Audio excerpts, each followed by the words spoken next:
Quality और consistent performance के लिए सिर्फ सिल्वर पंप्स एंड मोटर्स, नाम याद रखना। સમજવાની કોશિશ કરીએ માર્કેટના સેટઅપને. સતત નર્વસનેસ રહે છે અને કોઈ એક કારણ જોઈ અને પછી બધા જ વેચવાલીની પાછળ પડી જાય છે. ગઈકાલે રિટેલ રોકાણકારો હતા કે જેમણે વેચવાલી કરી.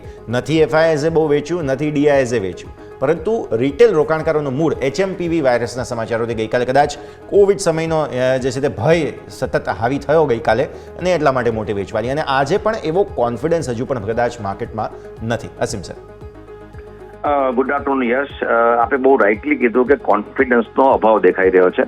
હું અત્યારે પણ જ્યારે સ્ક્રીન જોઉં છું ત્યારે ગઈકાલે જે માર્કેટમાં એક કડાકો થયો, જે આપણે એચએમપીવી જે વાયરસની વાત કરી, અને એક ફિયર માર્કેટમાં ઊભો થયો. અને જ્યારે ફિયર ઊભો થતું એક પેનિક સિચ્યુએશન ઊભી છે. ગઈકાલે આપણે જોયું કે માર્કેટમાં દરેક લેવલે વેચવાલી આવી હતી. આપણે બહુ રાઇટલી વાત કરી કે બહુ કંઈ એફઆઈઆઈનું મોટું વેચાણ ન હતું, તેમ છતાં પણ કોન્ફિડન્સ ક્યાંક ને ક્યાંક શેક થતો છે. યસ, મારું એટલું જ કહેવું છે કે માર્કેટમાં ન્યૂઝની અલગ વસ્તુ છે, પણ માર્કેટમાં કોન્ફિડન્સનો અભાવ એટલા માટે છે જે છેલ્લા લગભગ એક અપવર્ડ મોમેન્ટની માર્કેટે ટ્રાય કર્યા પછી જે 10 દિવસમાં માર્કેટમાં મોટો ઘટાડો આવ્યો, એમાં ટ્રેડર ગણો કે રોકાણકારો ગણો થોડા મોટા કમિટમેન્ટથી દૂર રહેતા એવું લાગી રહ્યું છે. આપણે જાણીએ છીએ કે એસઆઈપીનું કલેક્શન ખૂબ સારું આવી રહ્યું છે.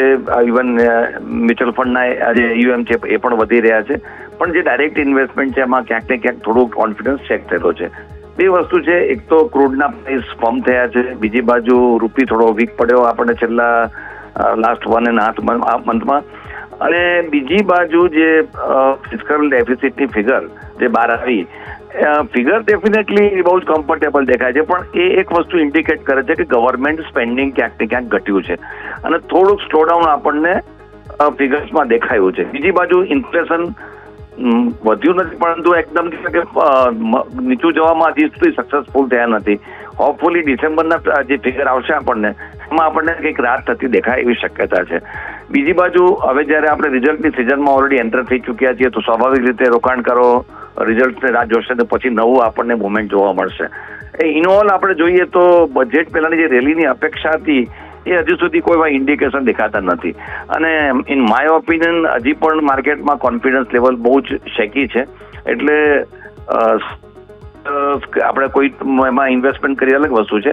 ઓવરઓલ માર્કેટનો ટોન યસ મને હજી પણ થોડો નરમ લાગી રહ્યો છે.